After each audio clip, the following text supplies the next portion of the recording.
Hey guys, Ms. Koski here. I am back with another reading from the book Frindle. All right, we are on chapter 2, Mrs. Granger. 5th grade was different. That was the year to get ready for middle school. 5th grade meant passing classes. It meant no morning recess. It meant real letter grades on your report cards. But most of all, it meant Mrs. Granger. There were about 150 kids in 5th grade, and there were 7 5th grade teachers, 2 math, 2 science, 2 social studies, but only 1 language arts teacher.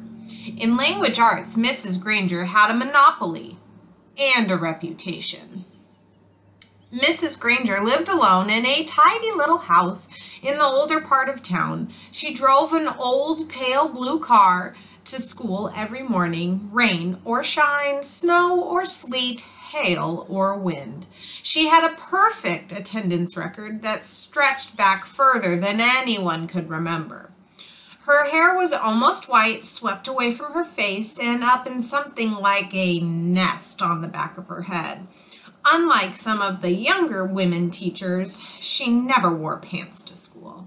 She had 2 skirts and jacket outfits, a gray uniform and her blue uniform, which she always wore over a white skirt with a little cameo pin on her neck, at the neck. And Miss Granger was one of those people who never sweats. It had to be over 90 degrees before she even took off her jacket.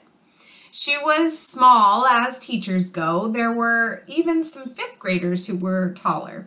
But Miss Granger seemed like a giant. It was her eyes that did it.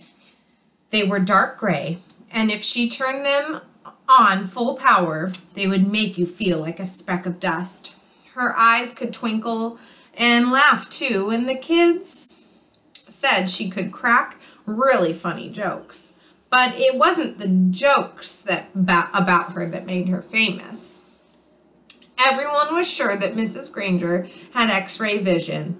Don't even think about chewing a piece of gum within 50 feet of her. If you did, Miss Granger would see you, catch you, and make you stick the gum onto a bright yellow index card. Then she would safety pin the card to the front of your shirt, and you'd have to wear it for the rest of the school day.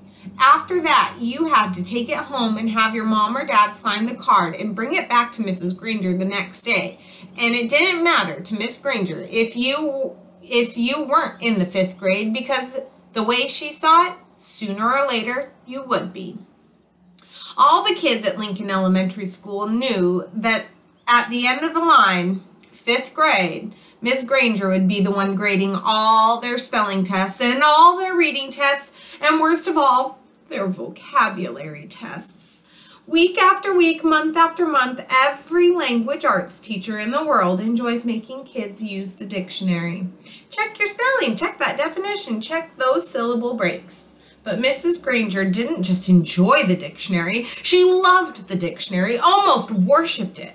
Her weekly vocabulary list was 35 words long, sometimes longer. And if that wasn't bad enough, there was a word of the day on the blackboard every morning. If you gave yourself a day off and didn't write one down and look it up to learn the definition, to look it up and learn the definition, sooner or later Miss Granger would find out, and then just for you there would be 2 words for the day.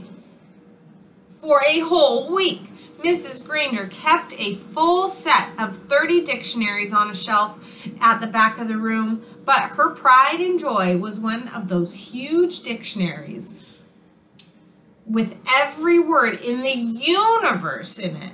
The kind of book that takes 2 kids to carry. It sat on its own little table at the front of her classroom, sort of like an altar at the front of a church. Every graduate of Lincoln Elementary School for the past 35 years could remember standing at the table listening to Mrs. Granger's battle cry, "Look it up! That's why we have the dictionary!" Even before the school year started, when it was still summer, before 5th grade, Nick and his friends For Nick and his friends, Mrs. Granger was already busy. Every parent of every new fifth grader got a letter from her. Nick's mom read part of it out loud during dinner one night in August. Every home is expected to have a good dictionary in it so that each student can do his or her homework properly. Good spelling and good grammar and good word skills are essential for every student. Clear thinking requires a command of the English language, and fifth grade is the ideal time for every girl and boy to acquire an expanded vocabulary. And then there was a list of dictionaries that Mrs. Granger thought would be acceptable for home study. Mrs. Allen said, "It's so nice to have a teacher who takes her work so seriously." Nick groaned and tried to enjoy the rest of his hamburger, but even watermelon for dessert didn't cheer him up. Nick had no particular use for the dictionary. He liked words a lot and he was good at using them, but he figured that he got all the words he needed just by reading, and he read all the time. When Nick ran into a word he didn't know, he asked his brother or his dad or whoever was handy for what it meant, and if they didn't know, they'd tell him, but not Miss Granger. He had heard all about her, and he had seen fifth graders in the library last year, noses stuck in their dictionaries, frantically trying to finish their vocabulary sheets before English class. It was still a week before school, and Nick already felt like fifth grade was going to be a very long year. So that's the chapter 2, Mrs. Granger, and this is a picture that they have in the book of Mrs. Granger. She looks like a very serious teacher who's getting down to business.